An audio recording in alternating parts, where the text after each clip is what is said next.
온라인에서 물건을 살 때 결제 버튼을 누르면 뜨는 파란색 로고. 페이팔. 1998년에 만들어진 회사입니다. 인터넷 결제의 원조예요.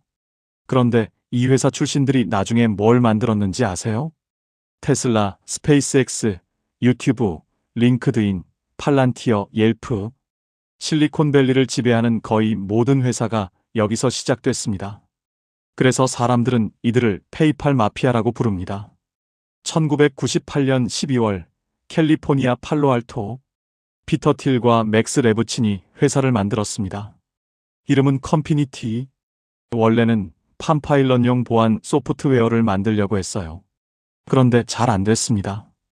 그래서 방향을 틀었죠. 이메일로 돈을 보내는 서비스. 1999년 페이팔이라는 이름으로 서비스를 시작했습니다. 같은 시기, 바로 옆 건물에서 또 다른 회사가 비슷한 걸 만들고 있었어요. 일론 머스크. 당시 28살. 첫 회사 집투를 팔아서 2200만 달러를 벌었습니다. 그 돈으로 새 회사를 만들었어요. X.com. 온라인 은행이었습니다. 금융 시스템 전체를 인터넷으로 옮기겠다는 야망이 있었죠. 그런데 컴피니티의 페이팔과 사업이 겹쳤어요. 같은 건물에서 치열하게 경쟁했습니다. 이베이 판매자들을 서로 뺏으려고요. 결국 둘은 결정을 내립니다. 2000년 3월 합병. X.com과 컴피니티가 하나가 됐습니다. 머스크가 CEO가 됐어요. 하지만 평화는 오래가지 않았습니다. 머스크는 회사 시스템을 전면 교체하려고 했어요. 윈도우 기반으로. 기존 팀은 반발했습니다. 너무 급진적이다. 위험하다. 결국 이사회가 움직였어요. 2000년 10월 머스크는 CEO에서 해임됐습니다. 휴가 중에요. 피터 틸이 다시 CEO가 됐습니다. 재미있는 건 머스크가 화내지 않았다는 거예요. 왜냐면 그는 여전히 최대 주주였거든요. 회사가 성공하면 자기도 돈을 버니까. 틸은 회사 이름을 X.com에서 페이팔로 바꿨습니다. 그리고 이베이에 집중했어요. 당시 이베이 거래의 40%가 페이팔로 결제되고 있었거든요. 2002년 2월 페이팔이 나스닥에 상장했습니다. IPO로 7020만 달러를 모았어요. 그런데 상장한 지 8개월 만에 인수 제안이 왔습니다. 이베이 15억 달러. 이사회는 받아들였습니다. 머스크는 이 딜로 약 1억 6,500만 달러를 벌었어요. 이 돈으로 뭘 했냐고요? 바로 테슬라와 스페이스X를 만들었습니다. 그런데 이베이에 인수된 후 페이팔 직원들은 적응하지 못했습니다. 대기업 문화가 맞지 않았거든요. 4년 안에 초기 직원 50명 중 38명이 떠났습니다. 그런데 이들이 그냥 은퇴한 게 아니에요. 리드 호프만은 링크드인을 만들었습니다. 체드 헐리와 스티브 첸은 유튜브를 만들었습니다. 제러미 스토플만은 옐프를 만들었습니다. 피터 틸은 팔란티어를 만들었습니다. 2007년 포춘 매거진이 이들을 모아 사진을 찍었어요. 마피아 복장을 하고. 그때부터 페이팔 마피아라는 이름이 붙었습니다. 이베이 품에서 페이팔은 안정적으로 성장했습니다. 이베이의 공식 결제 수단이 됐으니까요. 매년 수백만 거래를 처리했어요. 하지만 12년이 지나면서 문제가 생겼습니다. 이베이는 경매 사이트. 성장이 둔화되고 있었어요. 페이팔은 더 큰 시장을 원했습니다. 이베이 밖의 세상을요. 2014년 행동주의 투자자 칼 아이칸이 목소리를 높였습니다. 페이팔을 분사시켜라.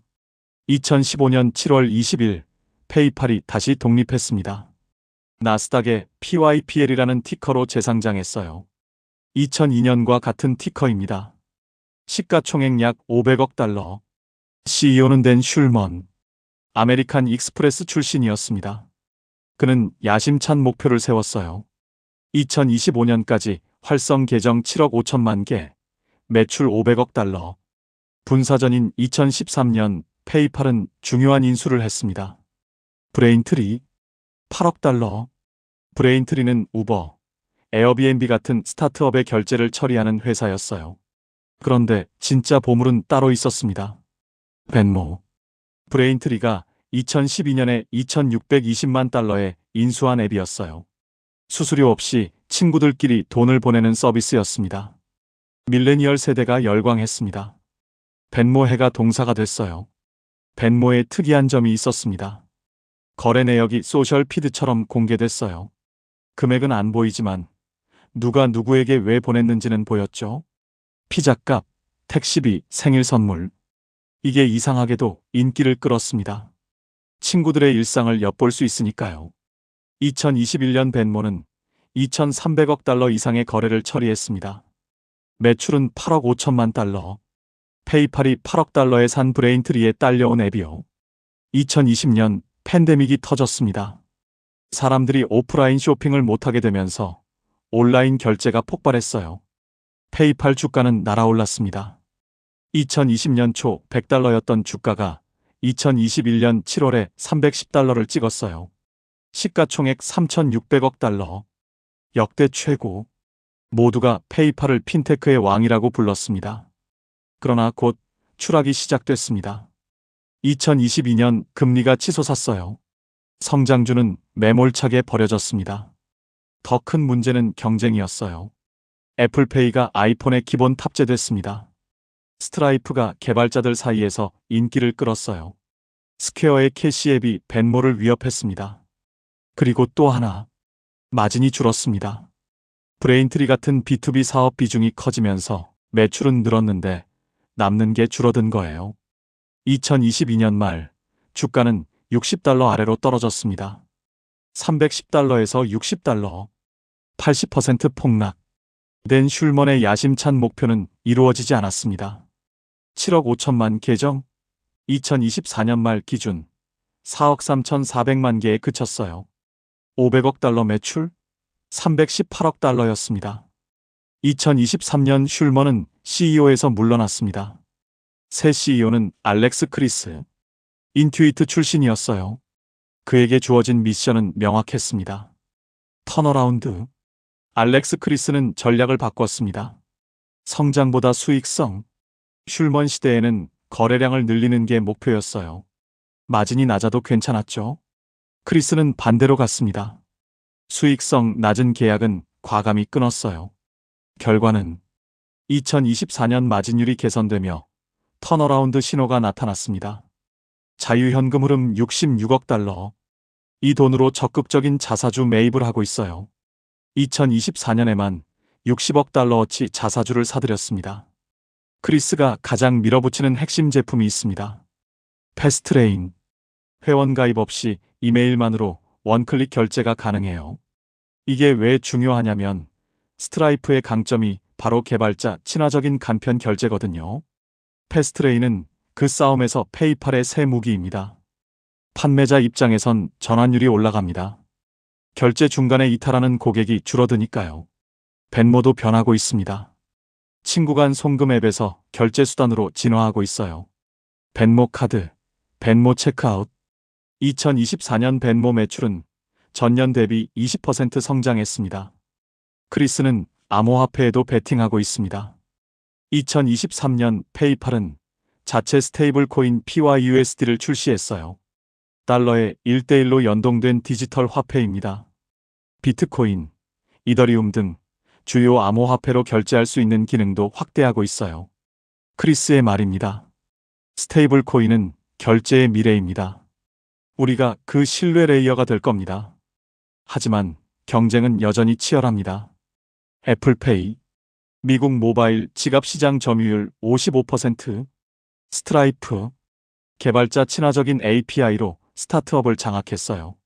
스퀘어의 캐시앱, 벤모와 정면 대결 중입니다. 첼, 미국 7대 은행이 연합해서 만든 송금 서비스. 페이팔의 미국 디지털 결제 시장 점유율은 약 44%. 여전히 1위지만 2015년 분사 때보다 줄었습니다. 그래도 페이팔에는 경쟁자들이 따라오기 힘든 게 있습니다. 글로벌 네트워크, 200개국 이상에서 운영, 4억 3천만 활성 계정, 3,500만 판매자, 2025년 총 결제 금액 2조 달러 돌파 예상. 애플페이나 캐시앱은 주로 미국 시장이에요. 스트라이프는 B2B 중심이고요. 페이팔은 소비자와 판매자 양쪽에 직접 연결된 거의 유일한 글로벌 플랫폼입니다. 2024년 페이팔의 숫자들을 보겠습니다. 매출 318억 달러, 전년 대비 7% 성장, 자유현금 흐름 66억 달러, 총 결제 금액 1조 6,800억 달러, 주가는 60달러 근처, 2021년 고점 대비 80% 넘게 빠진 상태입니다. 그런데 이걸 다르게 볼 수도 있어요. 현재 페이팔의 주가 수익 비율은 약 11배, 비자가 30배, 마스터카드가 35배인 것과 비교하면 상당히 낮습니다. 애널리스트 평균 목표가는 84달러, 현재가 대비 40% 이상 상승 여력, 60%의 애널리스트가 매수 의견입니다. 물론 위험도 있어요. 경쟁 심화, 마진 압박, 그리고 한물간 핀테크라는 인식. 알렉스 크리스가 집중하겠다고 한 분야가 있습니다. 에이전틱 커머스. AI가 쇼핑을 대신해주는 시대. 그때도 결제는 필요합니다.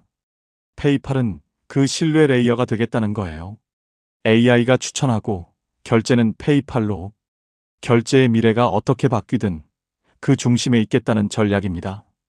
1998년 팜파일럿 보안 소프트웨어를 만들던 스타트업. 일론 머스크가 쫓겨나고 이베이에 팔리고 다시 독립했습니다. 그 과정에서 테슬라, 유튜브, 링크드인, 팔란티어가 태어났어요. 실리콘밸리의 역사 그 자체입니다. 지금 페이팔은 새로운 질문 앞에 서 있습니다. 25년간 온라인 결제의 대명사였던 이 회사, 다음 25년도 그 자리를 지킬 수 있을까요? 주가 310달러에서 60달러. 어떤 사람들은 끝났다고 합니다. 어떤 사람들은 역대급 저평가라고 합니다. 확실한 건 하나예요. 페이팔 마피아가 실리콘밸리를 지배한 것처럼 이 회사의 다음 챕터도 예상을 뛰어넘을 수 있다는 겁니다. 아니면 정말로 역사의 뒤안길로 사라질 수도 있고요.